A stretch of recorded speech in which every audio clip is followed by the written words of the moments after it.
Your carry-on has been on a dozen flights and today it gets rejected by a plastic box at the gate. And if you are a senior traveler, that is not just annoying. It is the moment you get stuck standing there repacking while boarding keeps moving. In this video, I am going to walk you through the new carry-on reality for 2026 senior style.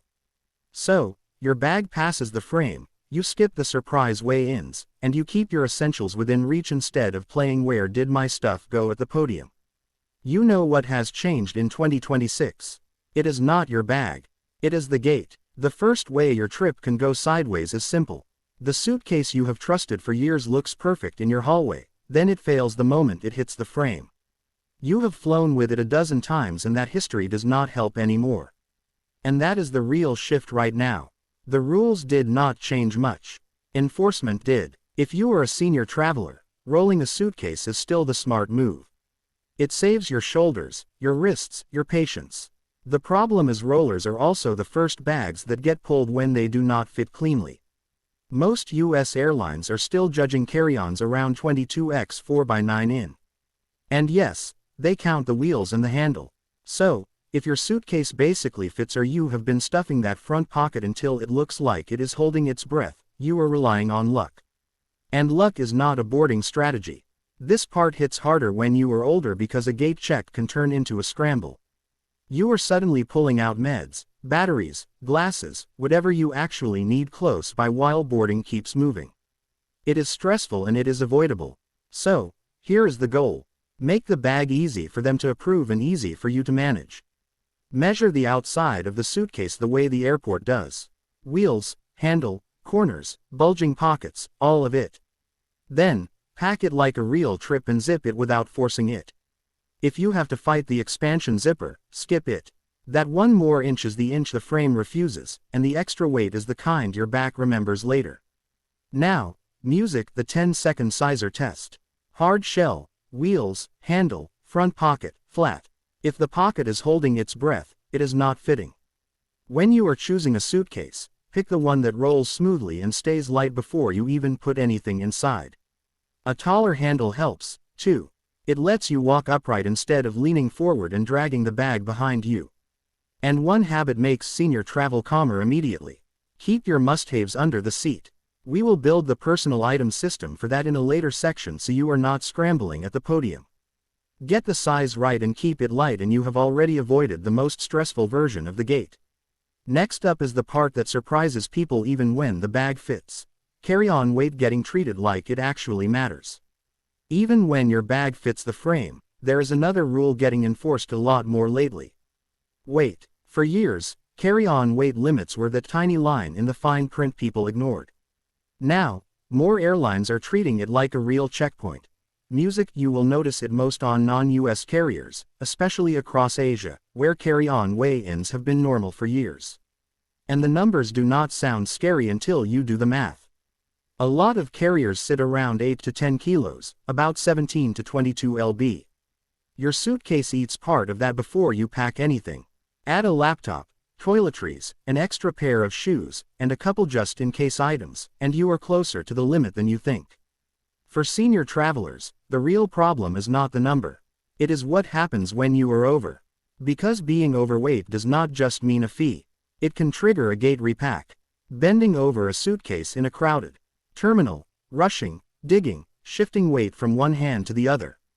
That is where backs flare up and shoulders get angry. It is also where stress spikes fast, especially if you are traveling solo and the line keeps moving. So, here's your simple target. At home, aim to be 1 to 2 pounds under the limit. That buffer is what saves you when the scale at the airport reads a little differently. And the weigh-in can show up in places people do not expect. Some airports catch it early at check-in around kiosks and bag drop counters. Others wait until the gate when you feel like you are already done. Either way, if your bag goes on a scale and the number is high, your choices are never fun. Rearrange on the spot, pay extra, or hand the bag over. If they weigh you at the gate, do not argue first. Do one quick move. Take one dense item, your charger brick, your toiletry pouch, a book, and move it into your personal item or a jacket pocket. Then reweigh. You are not repacking your whole life. You are just shaving off the heavy chunk. So, you want to prevent that moment as much as possible. Do one simple thing at home. Weigh your carry-on before you leave. A small handheld luggage scale turns this into a 10-second habit. Music: if you are close to the limit, wear the heavy stuff instead of packing it. Your jacket, your sturdier shoes. Then pull the biggest weight traps out of the bag. Heavy books, extra gadgets, duplicate toiletries, the maybe I will need it pile. Keep your packing boring and light, and keep your medication pouch with you. Next up is the rule a lot of people still treat like a free pass. That personal item you have been carrying like a second carry-on. If you have ever boarded looking like a walking coat rack, roller bag, backpack, tote, maybe a duty-free bag with a jacket draped over it, this is the part that is getting harder to pull off. Flights are packed, bins fill early, and crews are trying to keep the aisle clear and the boarding process smooth. When they need to tighten things up, the personal item is the first thing they look at. The rule is simple: your personal item has to fit fully under the seat in front of you and stay there. A lot of airlines land around the 18x 4x8 in range, give or take. But the real test is the seat. If your bag only fits when you twist it sideways and sacrifice your legroom, it is not really fitting. For seniors, the best move is to stop treating the personal item like extra space and start treating it like a system. Call it your underseat access kit. Same 5 essentials, same pockets, every trip. Passport, wallet, phone, charger, meds, pouch. That is it. You are not packing a second suitcase. You are packing what you might need without standing up or digging. Go soft-sided so it flexes under the seat. Pick something that stays close to your body so your hands are free on the jet bridge. Music: add one small snack if you need it, especially if you manage blood sugar, because having something within reach is part of staying steady, not being dramatic. Quick note before we move on. If you travel with a medical device like a CPAP or a cane, it is often treated differently on US connected flights. I will explain the exact rules next. Just remember, your underseat access kit stays separate and stays consistent. And try not to walk up with a bunch of loose extras. Purse plus tote plus sleeve plus shopping bag turns into a juggling act at the exact moment you want. Calm. One personal item zipped and easy to park under the seat makes boarding feel simple again. Next up, the security lane rules that still catch people. Liquids, gels, and the solid items that get treated like liquids. You know what gets people in trouble at security more than anything? It is not a weird item. It is a normal item. Packed the normal way. And the funniest example is peanut butter. It looks solid sitting in your bag right up until TSA treats it like a liquid or gel. So yes, your little snack can get handled like shampoo. Now, there is some good news in 2026. More airports have those newer CT scanners, and in some lanes, you will not have to pull out your liquids or your laptop. You drop your bag on the belt, keep moving, and it feels like the rules finally got easier. The part that messes seniors up is consistency. Your big departure airport might be smooth and modern, then you fly home through a smaller airport that is running the old-style process. And the baseline rule in the US has not magically disappeared. The 311 setup is still the default for regular liquids, gels, creams, and aerosols. Here is the senior twist that matters. Liquid medications play by different rules, but only if you handle them the right way. If you travel with liquid medicine that is over 3.4 ounces, cough syrup, liquid pain relief, saline, nutrition liquids, anything medically necessary, do not bury it and hope it slides through unnoticed. Keep it easy to reach and tell the officer before your bag goes into the machine. That one sentence can save you from the long stressful bag search that turns the checkpoint into an endurance test. For everything that is not medical, pack like you are going through the strict lane every time. Keep your regular toiletries in travel-size containers together in one clear pouch near the top. If you get a CT lane where nothing has to come out, it is a nice bonus. If you do not, you are ready in 2 seconds without unpacking your whole carry-on. And if you want the easiest win of all, switch to solids where it makes sense. Shampoo bars, bar, music, soap, solid deodorant, those do not trigger the liquid math, and they do not get you stuck explaining a mystery jar at the checkpoint. Back to snacks for a second, because this is where seniors get annoyed. Spreads count. Peanut butter, creamy dips, soft cheeses, anything you can smear can be treated like a gel. If it is small enough, fine. If it is not, it is the kind of harmless item that ends up in the trash while you are trying to keep your blood sugar steady and your day calm. If you fly within the US or you are flying to or from the US, medical and assistive items usually get special treatment. A cane, walker, or a CPAP. Those typically do not count against your carry-on limit. If you are flying entirely outside the US, rules can vary by airline and country. So, check your carrier's medical device policy before you pack, and keep that device bag medical only. The important part is keeping it clean and obvious. If that medical bag turns into a bonus suitcase with a sweater, snacks, and random extras, an airline can treat it like a regular bag and count it. Keep it medical only, and you skip the gate discussion. At security, clarity wins. One small meds pouch, easy to grab.